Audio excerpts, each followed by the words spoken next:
Hello बच्चों, let's read this question. So this question says, a liquid of specific gravity 0.8 is flowing in a pipeline with a speed of 2 meter per second.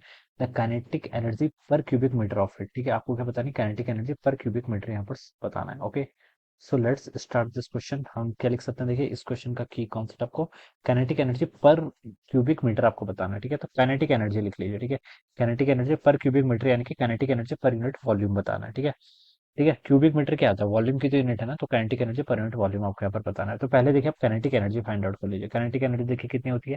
Kinetic energy होती है आपकी half M we का square. ठीक है, this is the kinetic energy. ठीक है, अब देखिए अब आपको क्या बताना है.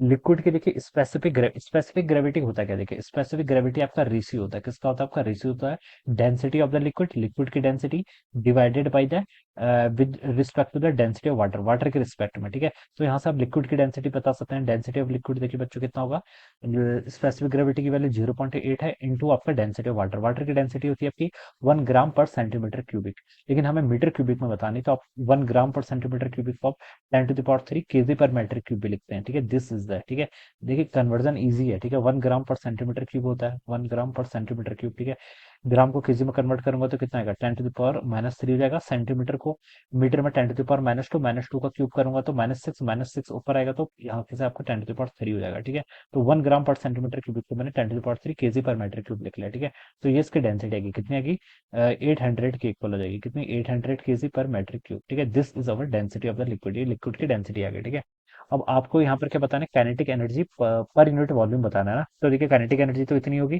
Kinetic energy per unit volume के लिए आप इसको वॉल्यूम से डिवाइड कर लो, तो ये कितना हो जाएगा, half mass divided by volume. ये तो बच्चों डेंसिटी हो जाता है, तो डेंसिटी इंटू वॉल्यूम का स्क्वायर, ये आ जाएगा. ऑलराइट, तो चलिए पहले आप काइनेटिक एनर्जी कुछ भी फाइंड आउट कर लीजिए. ठीक है, उससे कोई फर्क पड़ेगा नहीं. ऑलराइट, तो ये आपका आ जाएगा. ठीक है, ये सॉरी यहाँ पर ये आपका डी हो जाएगा. ठीक है, मास डिवाइडेड बाय वॉल्यूम कर लिया, तो ये क्या जाएगा, this is the density of the liquid, ये आपकी डेंसिटी ऑफ लिक्विड का वी का स्क्वायर. ठीक है, हो जाएगा. अब बच्चों बस वैल्यूज पुट कर लेते हैं. हाफ डेंसिटी ऑफ लिक्विड देखिए आपकी कितनी, 800 के ऊपर आई, कितनी आपकी 800 केजी पर मीटर क्यूब इंटू वी का स्क्वायर. वी कितना है, 2, 2 का स्क्वायर करेंगे तो कितना हो जाएगा आपका 2 का स्क्वायर. तो बच्चों देखिए 2 से इसको सॉल्व करो तो ये आपका 400 टाइम्स पड़ जाएगा.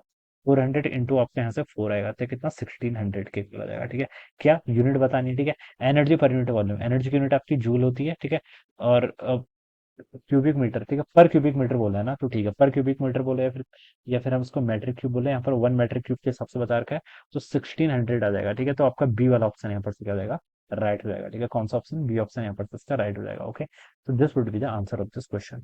सो I hope you all understood this concept. All the best and thank you so much.